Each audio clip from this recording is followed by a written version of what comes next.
Hello കൂട്ടുകാരെ, ഇന്നിവിടെ കാണിക്കാൻ പോകുന്നത് അതായത് ഇന്ന് നാട്ടിൽ ഏറ്റവും ബാധിച്ചിരിക്കുന്ന ഏറ്റവും വലിയ വിപത്ത്, അതായത് ഏറ്റവും വലിയ ചെകുത്താൻ എന്ന് പറഞ്ഞാൽ MDMA പോലെയുള്ള മയക്കുമരുന്നുകളാണ്. കഞ്ചാവ്, MD അതുപോലെ പല രീതിയിലാണ് വരുന്നത്, ഗുളിക രൂപത്തിൽ പല രീതിയിൽ വരുന്നത്.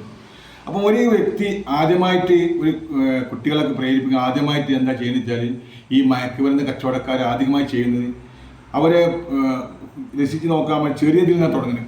കുറച്ചിത് കുടിച്ച് നോക്കി അല്ലെങ്കിൽ കുറച്ചിത് എടുത്ത് ഉപയോഗിച്ച് നോക്കി എന്ന് പറയുന്നത് ചെറിയതിൽ നിന്നാണ് തുടങ്ങുന്നത്. ആദ്യമായിട്ട് എന്ത് ചെയ്യും, ഒരു കുഞ്ഞു ഗ്ലാസ് ഞാൻ പരിചയപ്പെടുത്താം, ഇതിൽ നിന്നാണ് ആദ്യമായി തുടങ്ങുന്നത്.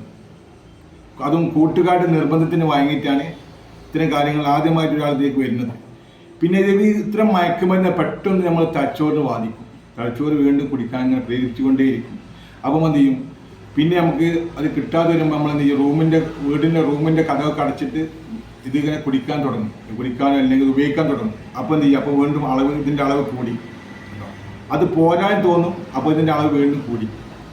പിന്നെ എന്ത് ചെയ്യും, വീണ്ടും ഇതിലേക്ക് ഇങ്ങനെ അത് പോരാ, വീണ്ടും വീണ്ടും വീണ്ടും ഉപയോഗിക്കാൻ തോന്നുമ്പോൾ എന്ത് ചെയ്യും, അതിൻ്റെ അളവ് വീണ്ടും കൂടി വരും. അതാണ് നാട്ടിൽ പിടിച്ചുപറി കലഹങ്ങൾ, മോഷണമൊക്കെ വരുന്ന എന്താണ്, അടിപിടി കലഹങ്ങളൊക്കെ വരുന്നത് ഇതിൽ നിന്നാണ്. അപ്പോൾ ഇതിന് അവൻ്റെ അളവ് എന്ത് ചെയ്യും, വീണ്ടും കൂടി, ഇത് പോരാൻ തോന്നും, വീണ്ടും ഉപയോഗിക്കണ്ടോ. അപ്പം ഇത്തരം കാര്യങ്ങൾ നമ്മൾ നാട്ടിൽ നിന്ന് തുടച്ചു നീക്കാൻ എല്ലാവരും ഒറ്റക്കെട്ടായിട്ട് ഇറങ്ങിയിട്ട് തുടച്ചു നീക്കണം. ഇതിൽ നിന്നാണ് തുടങ്ങുന്നത്. ആദ്യമായിട്ട് ഒരു കൂട്ടുകാർ നിർബന്ധത്തിന് വാങ്ങിയിട്ടാണ് ആരും ഇത് ഉപയോഗിക്കുന്ന നിലക്കൽ വരുന്നത്, പിന്നെ ഇതിൽ പെട്ടുപോവാണ്. അപ്പോൾ ഒരിക്കലും ഇത്തരം കാര്യങ്ങൾ ഉപയോഗിക്കരുത്. ഓക്കെ.